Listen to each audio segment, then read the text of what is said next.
Fala galera, sejam bem-vindos de volta ao canal. Hoje vamos falar do grande risco que Eduardo Bolsonaro de ser deportado dos Estados Unidos e também sobre empresários brasileiros procuram Eduardo Bolsonaro por ajuda em tarifaço. O deputado federal Eduardo Bolsonaro, PL São Paulo, voltou a polemizar ao comentar a crise envolvendo o chamado tarifaço aplicado pelos Estados Unidos contra o Brasil.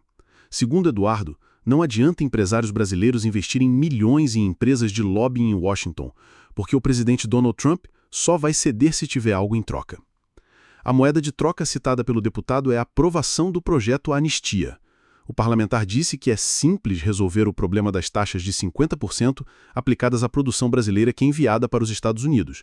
Segundo ele, basta aprovar a anistia no Congresso Nacional. Ele chamou a política de taxação de exportações de tarifaço morais. Também afirmou que novas sanções poderão ser aplicadas se o magistrado receber atenção de bancos e instituições que tenham elos com o país da América do Norte. A lei será aplicada, porque os Estados Unidos não é a casa da mãe Joana, é o império da democracia do mundo, não é essa várzea de Brasil do Moraes. Eduardo afirmou que o brasileiro insatisfeito fez uma delegação de senadores, em referência ao grupo de parlamentares que esteve no ZUA no mês passado para tentar negociar uma saída para a crise. Eduardo também acusou a Advocacia Geral da União, AGU, de contratar advogados norte-americanos por 3,5 milhões de dólares para intermediar a questão e que não terá sucesso. Tenho boa vontade em resolver o problema, mas a pressão tem que ser feita em Brasília, em defesa da anistia, declarou. Antes de mais nada, é importante lembrar quem é Eduardo Bolsonaro. Ele é deputado federal desde 2015, filho do ex-presidente Jair Bolsonaro. Desde março até julho de 2025, ficou licenciado do cargo e passou esse período nos Estados Unidos, onde articulou sanções contra o Brasil e fortaleceu relações políticas externas. Ele justificou a saída com acusações de perseguição política. Wikipédia administra possível sim, que ele retorne ao Brasil. Mas isso depende de como ele está no ZUA do ponto de vista migratório. Sabemos que ele apresentou um pedido de asilo político, e enquanto esse processo estiver em curso, ele pode ficar em situação temporária. Mas retirar-se do país implicaria encerrar esse processo e possível exposição legal, ou seja, não seria imediato nem livre de consequência.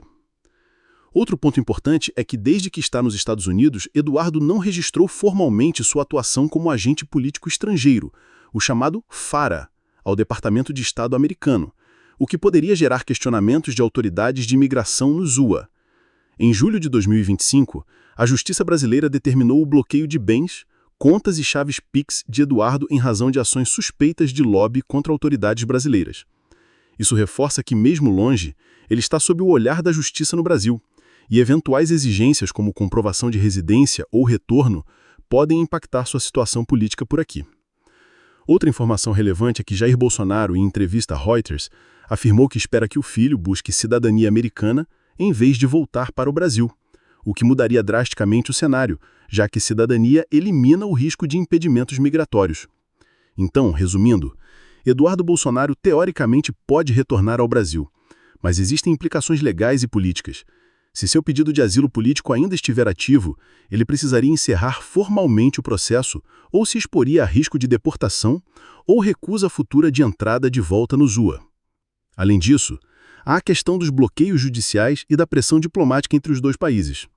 Por fim, o retorno seria um ato político e logístico. Depende da estratégia da defesa legal, do andamento das investigações no Brasil e também da situação migratória dele no ZUA. Em outra ponta, buscar estabilidade por meio da cidadania norte-americana é uma rota que, se concretizada, mudaria completamente esse jogo. Agora falando sobre os empresários, o governo Donald Trump afirmou a empresários brasileiros, em reunião nos Estados Unidos, que eles deveriam fazer lobby em Brasília e não em Washington, para retirar o tarifaço, pois as sanções são políticas. Mas claro que isso só desenhando. A informação, apurada por Mariana Sanches, do UOL, reforça o que todo mundo já sabia sobre a natureza das sanções. Com exceção dos governadores bolsonaristas, que vêm afirmando em eventos a empresários que elas são de origem econômica e que a culpa é de Lula, apesar do deputado federal Eduardo Bolsonaro deixar claro em vídeos nas redes que ele e aliados estão à frente disso para tentar livrar o pescoço de seu pai, réu por tentativa de golpe. Quando um membro do governo Trump fala para procurar Brasília, Está dizendo que a situação vai mudar quando o nosso país estiver de joelhos e atender às necessidades políticas de Trump. Diante disso, há empresário defendendo a aprovação da anistia no Congresso Nacional para resolver o tarifaço, o que na prática significa vender a soberania do Brasil. É clara a dificuldade imposta pelas sanções de Trump, e o governo continuar agindo para abrir canais. Mas genuflexão não é a solução. Após o norte-americano aplicar o tarifaço de 50% sobre produtos brasileiros, criando desemprego e fechamento de empresas, e cacetar instituições brasileiras com sua Magnitsky, governo federal e a oposição responsável tentaram negociar, mas rechaçaram qualquer possibilidade de ingerência externa em assuntos nacionais. Com isso, as portas permanecem fechadas a uma solução. Afinal, a questão principal, segundo o próprio norte-americano colocou em carta, é Bolsonaro livre e interferência nas eleições brasileiras do ano que vem, e não a gestão de Lula. Só o fato de uma potência estrangeira exigir que não se julgue pessoas por crimes graves, dos quais são acusadas com farto material comprobatório, é, em qualquer lugar que se considere independente, motivo para as instituições e a sociedade garantirem que o julgamento aconteça e que, se punições vierem, sejam cumpridas. O contrário, uma anistia, soa coisa de cobaia e rendição. E Trump é do tipo que, quando sente cheiro de sangue, morde de novo. Ou seja, ceder é passar o recibo de que, se pressionar, a gente entrega. Que os empresários brasileiros pressionem Jair Bolsonaro e seus aliados, dentro e fora do país, para interromperem a conspiração, e questionem governadores quando afirmarem em eventos voltados ao capital que o tarifaço é econômico e não político. Por enquanto, temos visto apenas palminhas.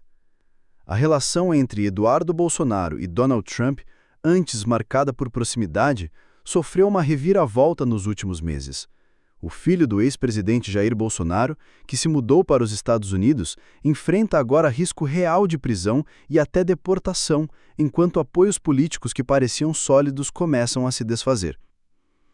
Segundo investigações em curso, Eduardo teria atuado em articulações consideradas como obstrução de justiça e interferência em processos judiciais brasileiros, especialmente no Supremo Tribunal Federal. Entre os pontos de maior tensão está o uso da Lei Magnitsky, mecanismo de sanções internacionais, para tentar atingir autoridades brasileiras, como o ministro Alexandre de Moraes. O desgaste também envolve a tentativa de influenciar o governo norte-americano a impor tarifas de até 50% sobre produtos brasileiros. A ofensiva diplomática, no entanto, acabou isolando Eduardo Bolsonaro e ampliando a crise política entre os dois países. O afastamento de Donald Trump simboliza um duro golpe. O ex-presidente dos Estados Unidos, que já foi um dos principais aliados da família Bolsonaro, teria reduzido o espaço político de Eduardo em meio às pressões internas e externas. Nos próximos dias, Eduardo poderá enfrentar desdobramentos ainda mais graves: bloqueio de bens, maior vigilância judicial e até a possibilidade de ser detido ou deportado pelos Estados Unidos. Esse cenário fragiliza não apenas sua posição política no exterior, mas também a estratégia da família Bolsonaro no Brasil, em um momento em que o futuro político do ex-presidente Jair Bolsonaro e de seus filhos está sob intensa pressão. Então, galera, foi isso, só dando uma passadinha no segundo dia de julgamento do Bolsonaro. Críticas à atuação do ministro Alexandre de Moraes e queixas sobre um suposto prejuízo no direito de defesa marcaram o segundo dia de julgamento do ex-presidente Jair Bolsonaro, realizado nesta quarta-feira, 3 de 9, no Supremo Tribunal Federal, sessão dedicada apenas à argumentação dos advogados de defesa dos réus. O advogado do ex-presidente chegou a sugerir que o julgamento seria político e disse que, em caso de condenação, seria cometida uma injustiça similar ao famoso caso Dreyfus, quando um militar francês judeu foi injustamente acusado de traição à pátria e condenado à prisão perpétua em 1894, um veredito depois anulado. Já a defesa do também réu, general Augusto Heleno, sugeriu que Moraes, relator do processo no STF, teria assumido a postura de juiz inquisidor na condução do interrogatório de réus e testemunhas, porque o ministro fez mais perguntas que a Procuradoria-Geral da República e teria, inclusive, levantado questões que estavam fora dos autos. Bolsonaro, Heleno e mais 6 réus são acusados de tentar dar um golpe de Estado após sua derrota nas eleições de 2022. Todos se declaram inocentes, mas nem todos negam que houve intenção golpista.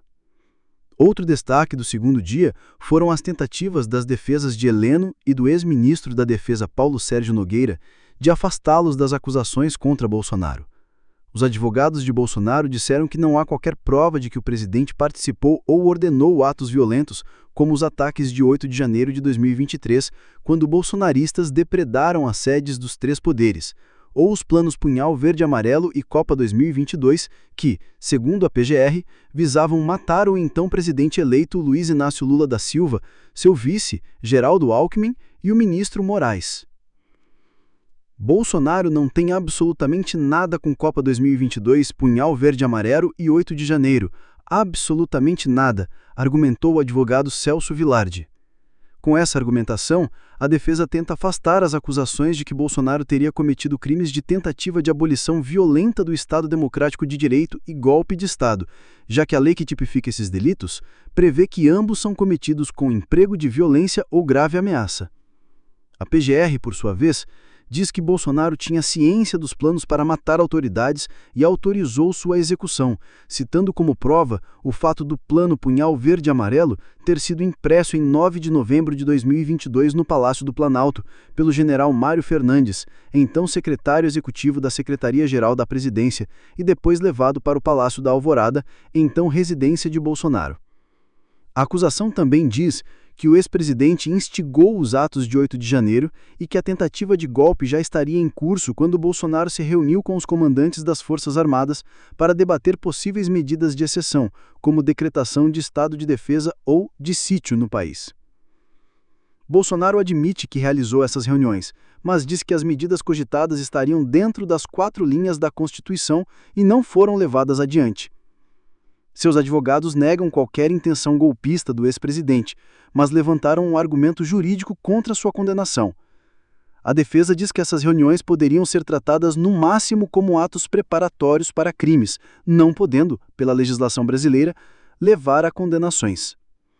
Essa é uma consideração de caráter estritamente subsidiário para que não se diga que o ex-presidente pretendeu cometer algum crime e simplesmente retornou, disse Paulo Bueno, que também integra a defesa de Bolsonaro. Para Bueno, como não há provas contra Bolsonaro, sua condenação seria uma injustiça similar ao caso de Alfred Dreyfus, condenado por supostamente repassar segredos militares franceses para os alemães. Apoiadores e familiares protestaram na época contra a condenação, alegando que um dos fatores por trás dela era o fato de que ele era judeu. A absolvição do presidente Bolsonaro é imperiosa para que não tenhamos a nossa versão do caso Dreyfus, disse ainda Bueno. A defesa do general Augusto Heleno, que chefiou o Gabinete de Segurança Institucional no governo Bolsonaro, criticou a atuação de Moraes na condução dos depoimentos de testemunhas e interrogatório dos réus. Segundo o advogado Matheus Milanês, o ministro fez 302 perguntas aos 8 réus interrogados, enquanto a PGR fez 59. Milanês citou como exemplo uma pergunta feita por Moraes sobre uma postagem nas redes sociais pela testemunha Waldo Manuel de Oliveira Assis, que não constaria nos autos do processo. Ou seja, nós temos uma postura ativa do ministro relator de investigar testemunhas. Por que o Ministério Público não fez isso? Qual o papel do juiz julgador, ou é um juiz inquisidor? Questionou o advogado. Ele também pediu a nulidade do processo, argumentando que teria sido violado o direito ao silêncio do general Heleno. O advogado ressaltou que Moraes leu suas perguntas para que ficassem registradas no processo, ainda que Heleno tenha dito que responderia apenas às perguntas de seu advogado no interrogatório. Ele ressaltou ainda que a PGR não registrou perguntas, em contraste com a postura de Moraes. A criminalista Marina Coelho Araújo, professora na INSPER, deu razão ao advogado. Segundo ela, o sistema penal brasileiro, chamado de sistema acusatório, prevê que o juiz responsável pela condução de um processo não pode ajudar a produzir provas para a acusação e nem para a defesa. O juiz tem que ficar equidistante das partes. Quem tem que produzir a prova da acusação é a acusação, quem tem que produzir a prova da defesa é a defesa, para que o juiz mantenha essa imparcialidade. No sistema acusatório, não é autorizado ao juiz que faça esse tipo de prova, além do que a própria acusação fez, e é isso que aconteceu no caso efetivamente. Já a advogada criminalista Juliana Bertoldi, professora na pós-graduação da PUC do Paraná, também considera que o sistema penal brasileiro prevê um afastamento do juiz em relação às partes do processo. Por outro lado, ela ressalta que o Código de Processo Penal, da década de 1940, anterior à Constituição de 1988, prevê que o juiz inicia os interrogatórios. Fato é que a estrutura do interrogatório é com o início de perguntas realizadas pelo magistrado, de sorte que esse fato por si não me chama a atenção. Não me parece ser um argumento suficiente para colocar em xeque esta posição do julgador, afirma. Outro destaque do segundo dia de julgamento foi a tentativa de alguns réus de se afastar da atuação do ex-presidente, tentando se distanciar das acusações de envolvimento em uma tentativa de golpe. Defensor do ex-ministro da Defesa, Paulo Sérgio Nogueira, o advogado Andrew Fernandes Farias, disse que seu cliente é inocente e atuou para demover Bolsonaro. A ministra Carmen Lúcia pediu então que ele esclarecesse do que o general tentou demover o então presidente. Demover de adotar qualquer medida de exceção, atuou ativamente, respondeu o advogado de Nogueira. Já o advogado do general Augusto Heleno, Matheus Milanês, argumentou que seu cliente e o então presidente Bolsonaro se afastaram ao longo do governo. Como exemplo, ele cita trecho de uma agenda de Heleno apreendida na investigação, em que o general registrou que havia aconselhado Bolsonaro a se vacinar contra a Covid-19.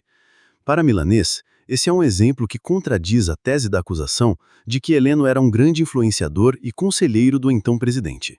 O advogado ainda defendeu a ideia de que o general perdeu espaço no governo Bolsonaro após a aproximação do ex-presidente com os partidos de centro no Congresso. Segundo Milanês, esse afastamento do seu cliente provaria que ele não esteve envolvido na trama golpista.